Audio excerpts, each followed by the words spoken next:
आपका स्वागत है मेरे channel motivation fact. Kolkata doctor case को लेकर के सीबीआई के हाथ इस वक्त सबसे बड़ी लीड लग चुकी है और इस खबर के इस लीड के सामने आने के साथ ही सीबीआई का दिमाग भी पूरी तरह से चना चुका है।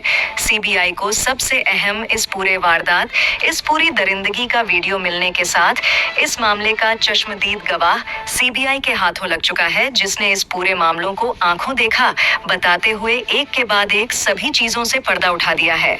सीबीआई ने इस मामले को लेकर के अब तक जो रिसर्च की थी, जिस चीज को लेकर के अंदाजा लगाया जा रहा था, उन सब पर पानी फिर चुका है और सीबीआई ने कहा है कि चश्मदीद ने जो बातें स्पष्ट रूप से रखी हैं, वो A to Z हर एक बात पोस्टमार्टम से साथ ही साथ संदीप घोष और इस वक्त संजय रॉय के हर एक बयान से पूरी तरह मैच खा रही है और यहाँ आरोपी के वास्तव नाम को भी उजागर कर चुका है। यह जो चश्मदीद गवाह है, उसने हर एक बात को लेकर के स्पष्ट पर्दा उठाया है। उसने यहाँ तक बता दिया है कि किसने उस दिन डॉक्टर बिटिया की टांगों को तोड़ा था, किसने आंखों को घूंसा था और किसने गला दबाया था और उस पूरे घिनौने कृत्य को किन किन लोगों ने इस वारदात को अंजाम दिया था। और इस खबर के सामने आने के साथ ही संजय राय और संदीप घोष के भी होश उड़ चुके हैं, क्योंकि इन लोगों को भी इस चश्मदीद गवाह के बारे में अब तक कोई जानकारी नहीं थी। उन्हें लग रहा था कि जो सीवीसी में कैद हुआ है, जो वीडियो फुटेज उन्होंने अपने फोन में रिकॉर्ड किया था, उसके अलावा इस पूरे वारदात का कोई आंखों देखा सबूत नहीं है। लेकिन इस गवाह के सामने आने के साथ ही ये पूरा मामला पलटता हुआ दिखाई दे रहा है और अब उस गवाह ने जिस आरोपी की तरफ इशारा किया है, उसके सुनने के बाद सीबीआई भी भौचक्की रह चुकी है, क्योंकि इस पूरे मामले में आरोपी संजय रॉय और संदीप घोष दोनों ही नहीं है। जी हाँ, इस मामले में आरोपी कोई और ही है। इन दोनों को इस मामले में आगे खड़ा करके सबसे अहम जो इस पूरे कोलकाता केस का इंसान था, वो छिप रहा था और अब इस बारे में लेकर के जो खबर सामने आई है, उसके बाद संदीप घोष के भी खोज तोते उड़ चुके हैं। क्या है इस वक्त पूरी खबर? क्या इस पूरे मामले को लेकर के वीडियो सामने लग चुकी है और क्या उस चश्मदीद गवाह ने पूरी बात बताई है? एक एक करके आपको इस पूरी वीडियो में आगे जानकारी मिलने वाली है। जो अब तक दरिंदगी सामने आई थी, वो दरिंदगी वास्तव में थी ही नहीं। जो किया गया था वो उससे कहीं ज्यादा भयावह बताया गया है। उस चश्मदीद की तरफ से जो सुनने के बाद आपके पैरों तले से भी जमीन खुश्क जाएगी और आप अब तक जिसे गुनाहगार नहीं समझा जा रहा था, वास्तव में इस पूरे मामले में इन्हीं में से एक सबसे अहम गुनहगार सामने आ चुका है।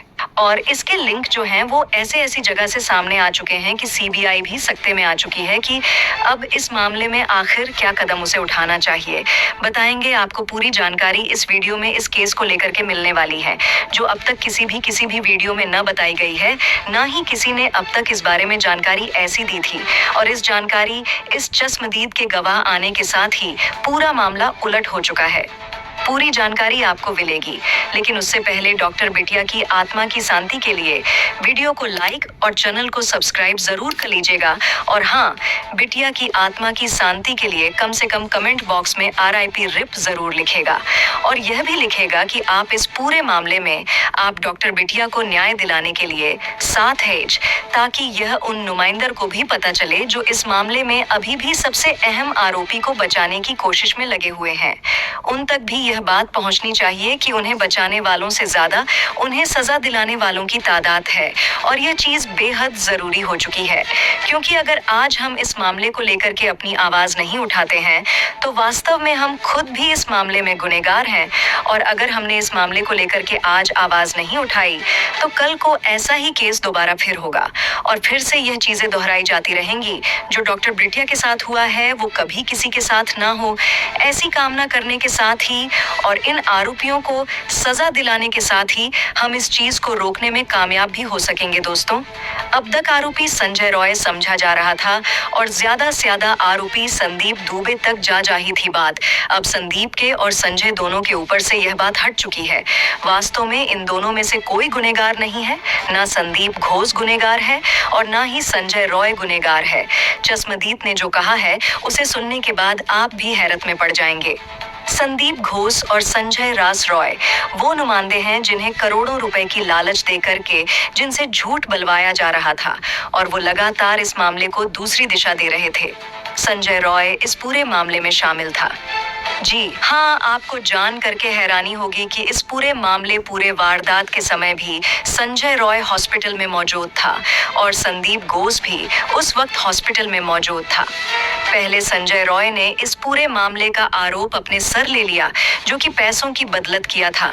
लेकिन बाद में संजय रॉय जब इस मामले में फांसी तक की सजा को सुन चुका था, तो उसने सीधे अपनी बात से पलटी मार ली और पलटी मारने के साथ ही उसने कहा कि वो तो सबसे बाद में पहुंचा था और इसे इस बारे में कोई जानकारी तक नहीं थी।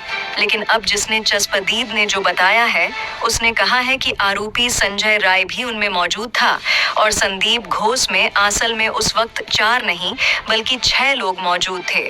उस कमरे में जब पूरी वारदात को अंजाम दिया गया था, तो संदीप घोष और सनौ राय, इन दोनों ने अपने आप को इस पूरे वाक्य से अलग करने के लिए सिर्फ 4 लोगों का जिक्र किया था।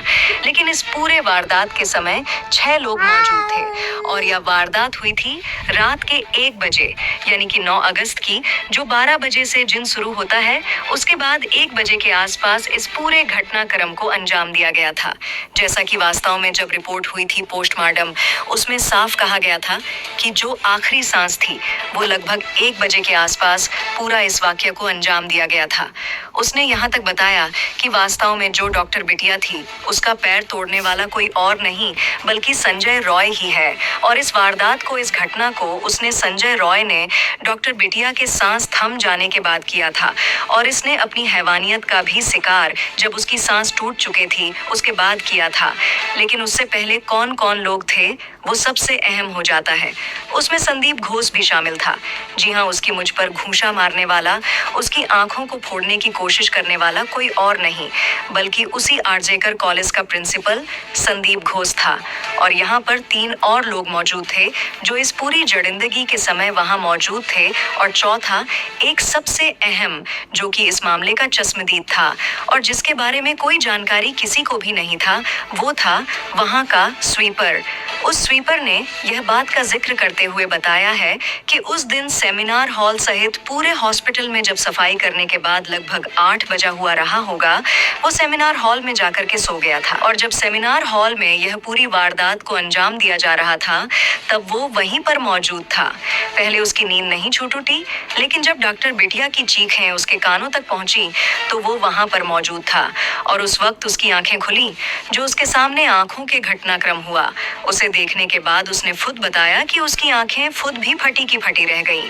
लेकिन उसने यहाँ कहा कि अगर मैं वहां उस वक्त जरा सा भी बोल देता तो शायद वह मेरा भी आखिरी दिन होता, क्योंकि वहां जो लोग मौजूद थे वह कोई आम नहीं बल्कि इस कोलकाता के कई बड़े रसूखत लोग हैं और उनका इस केस से संबंध भी सीधा है।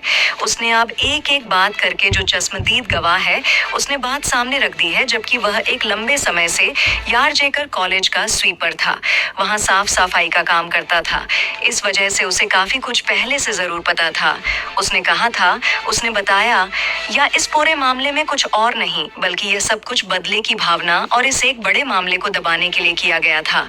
उसने बताया है कि आरजेकर कॉलेज के ऊपर जो ये अब तक आरोप लग रहे थे, वास्तव में वो सच आरोप है।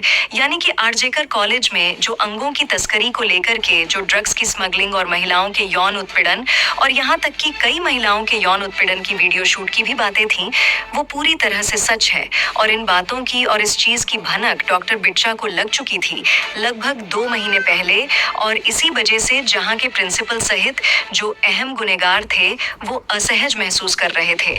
उन्हें डर था कि अगर डॉक्टर बिटिया ने इस मामले को आगे सिस्टम को तैयार करके रखा है, वो खत्म हो जाएगा।